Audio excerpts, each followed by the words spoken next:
I'm going to show you a couple of different ways to make a cardboard loom. Some things you'll need is a piece of cardboard, a pen, a ruler, some scissors, some tape, and some string. So let's get started.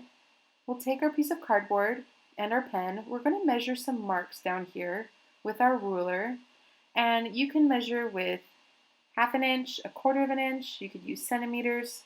I'm going to measure out 1/4 inch marks. And I'll show you an example of a weaving that I did with 1/4 inch marks here, so you can kind of get an idea of what the outcome is. So this weaving right here, this is one I did on a cardboard loom that had 1/4 inch marks. And here's another one. This is one where I cut the loom into 1/2 inch marks.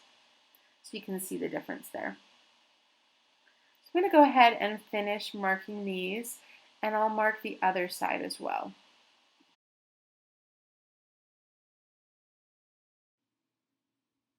Okay, once you've finished adding those marks, you'll just go to the side and make another mark.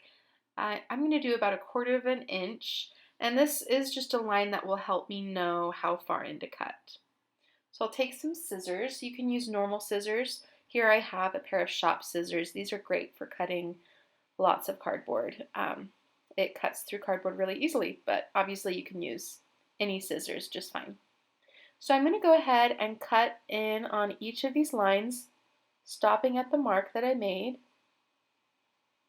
And later on, I'm going to wrap my string around the cardboard, and that string is going to get wedged into each of these cuts.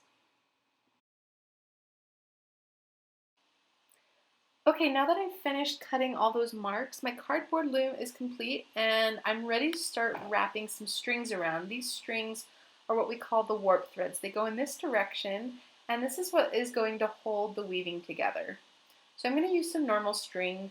You could use yarn or other types of materials, but I prefer string just because it makes it easier down the road.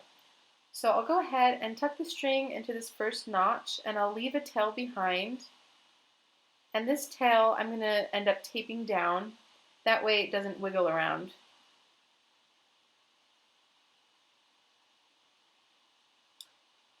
Okay, now that I have it taped, I'm going to flip the cardboard over, and I'm going to pull the string matching up to the opposite notch. Be careful not to accidentally put it in a notch to the side. You want to make sure that it makes a straight line. So I'm going to pull it not too tight, but also not too loose.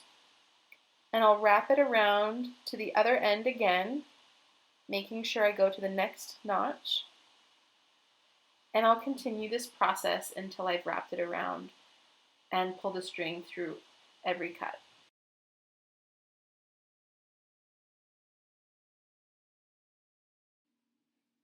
Okay, now that I've finished wrapping the string through all of these notches, I'm going to trim the string and cut it so that it leaves a tail. And I'm going to tape this piece down just like I taped down the other end of the string.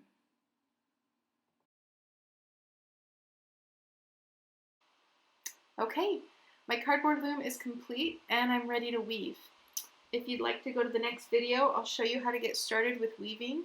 If you'd like to learn another technique, I have another cardboard loom I've started here.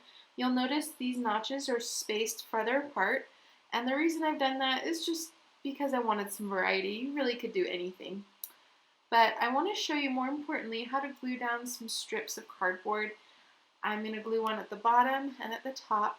And the reason I'm doing that is because it lifts up the strings and it makes it easier to weave in and out of. If you don't want to glue down cardboard strips, you could also grab a pen or a pencil and slip it under the warp threads. And you can just tuck it under each string, and you'll notice that lifts up the threads. And that will make it easier to weave in and out of.